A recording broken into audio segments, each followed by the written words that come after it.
पर बड़े ने चावल के बदले एक आंख निकलवा ली और 10 किलो चावल दे दिए। यह देखकर उसके बीवी बच्चे रोने लगे। किसी गांव में 2 भाई रहते थे। बड़ा भाई अमीर था, उसके पास किसी बात की कमी नहीं थी। छोटा भाई गरीब था, मेहनत मजदूरी करके पेट पालता था। एक दिन दोनों भाइयों में बहस होने लगी।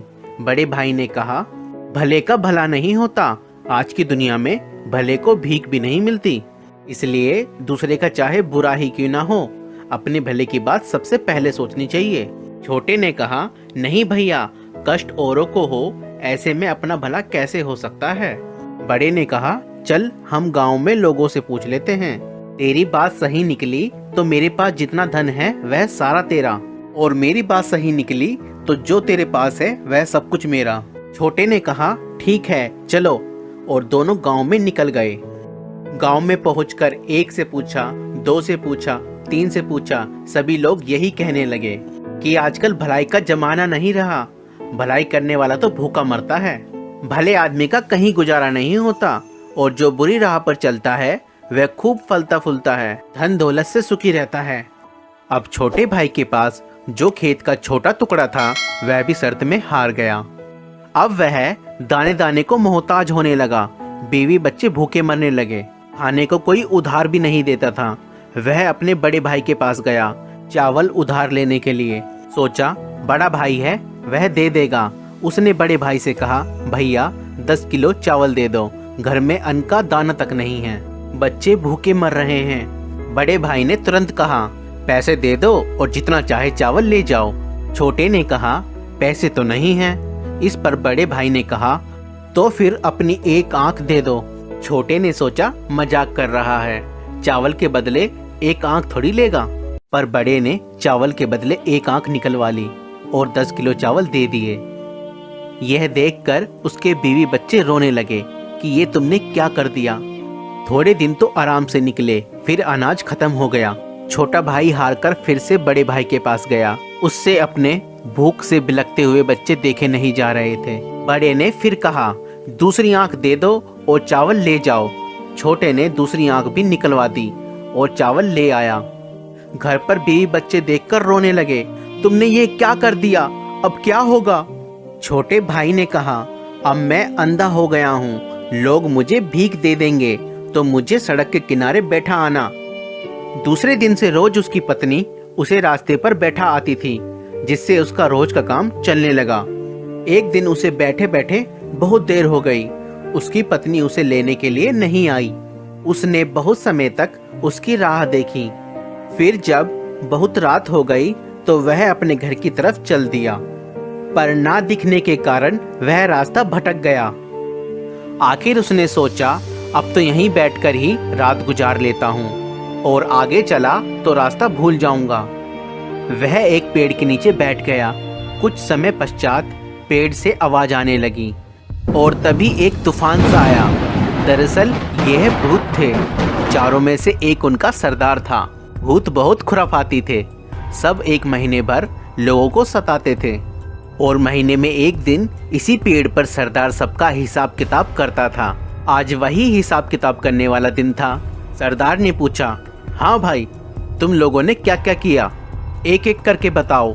पहला भूत बोला, एक गांव में 2 भाई थे, भले बुरे का तर्क हुआ, दोनों ने बाजी रखी, छोटा भाई हार गया, मैंने उसे अंधा बनवा दिया।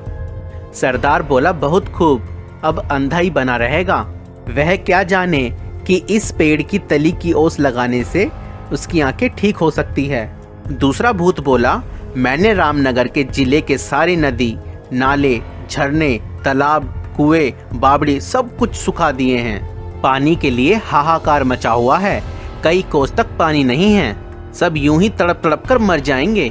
भूतों का सरदार बोला, बहुत खूब, प्यासे मरे सब, उन्हें क्या पता कि वहीं पहाड़ के तले से 7 मिट्टी की परतें हटा देने से पानी फिर से आ सकता है। तीसरा भूत बोला, सरदार, राजा की बेटी की शादी होने वाली थी, नगर में खुशियां मनाई जा रही थी, पर मैंने राजकुमारी को गूंगी बना दिया, जिससे उसकी शादी नहीं हो पाई। महल में मातम छा गया है। सरदार ने कहा, वाह, बहुत खूब, वह गूंगी ही रहेगी। किसी को क्या मालूम, इस पेड़ की झूमती जटा को पीस कर पिला देने से वह फिर से बोलने लगेगी। खैर चलो, 1 महीने बाद इसी दिन फिर यहीं मिलेंगे। एक तूफान सा उठा और चारों भूत चले गए। तब तक सवेरा हो गया था। अंधे भाई ने सबसे पहले वहाँ की ओस की बूंदें अपनी आंखों पर लगाई। उसकी आंखें लौट आई। वह खुशी से झूम उठा। उसने जल्दी से पेड़ की जटा ली और अपने घर लौटा। उसकी आंख वापस आ जाने से सब बहुत खुश हो गए। उसने सारा किस्सा अपनी पत्नी को सुनाया और घर से निकल गया और सीधे रामनगर पहुंचा। वहां की हालत देखी तो रोने लायक थी। सूख कर धरती फट रही थी। कहीं एक बूंद पानी नहीं था। हाहाकार मचा हुआ था। उसने पहाड़ के नीचे से मिट्टी की 7 परतें निकाली ही थी कि फिर कुएं, तालाब और झीलों में पानी ही पानी हो गया। वहां के राजा ने उसे अपार धन दिया। फिर वह राजा के महल में जा पहुंचा। जाते ही उसने कहा, महाराज, मैंने सुना है कि राजकुमारी गूंगी हो गई है। मैं उन्हें ठीक कर सकता हूँ। उसने झट से पेड़ की जटा को पीसकर राजकुमारी को पिला दिया और राजकुमारी बोलने लगी। राजा बहुत खुश हुआ। राजा ने असरफियों से उसकी झोली भर दी, गाड़ी घोड़ा दिया और रहने के लिए एक महल देकर परिवार के साथ यहाँ आकर रहने को कहा। छोटा भाई धन से लदा घर लौटा।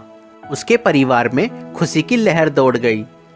बड़े भाई ने देखा कि उसकी आंखें भी आ गई और इतनी दौलत भी। वह ईर्ष्या से जलने लगा। उसने छोटे भाई से माफी मांगी और आग्रह किया कि उसे भी वह राज बता दे। छोटे भाई को दया आ गई। उसने सारा राज बड़े भाई को बता दिया। बड़ा भाई भी उसी जंगल में गया, उसी पेड़ तले बैठा। फिर वही तूफान आया और भूतों की आवाज आने लगी। लेखा जोखा होने लगा। भूत कहने लगे, जो किया कराया था सब पर पानी फिर गया। जरूर किसी ने अपना भेद सुन लिया। भूत जब पेड़ से उतरे तो बड़े भाई को बैठा पाया। बस फिर क्या था, झट से उसका गला घोंट दिया और बड़ा भाई वहीं मर गया। मित्रों, कहानी थोड़ी काल्पनिक है, लेकिन इससे हमें ये शिक्षा मिलती है कि भला करने वाले के साथ बुरा नहीं होता। वह बुरा करने वाले के कर्मों का परिणाम देर सवेर उसके सामने आता जरूर है। मनुष्य को हमेशा संतुष्ट रहना चाहिए। जो ज़्यादा लालच करता है उसका हाल बड़े भाई के समान होता है। दोस्तों, हो सकता है कि आपका भाई, आपकी बहन, आपकी बीवी, आपका पति, आपके रिश्तेदार या दोस्त आपके पीठ पीछे आपको धोखा दे रहे हों, तो आप चिंता ना करें। देर सवेर परमात्मा उनके बुरे कामों का फल उन्हें जरूर देगा। दोस्तों, इस वीडियो को लेकर आपकी क्या राय है, नीचे कमेंट करके जरूर बताएं।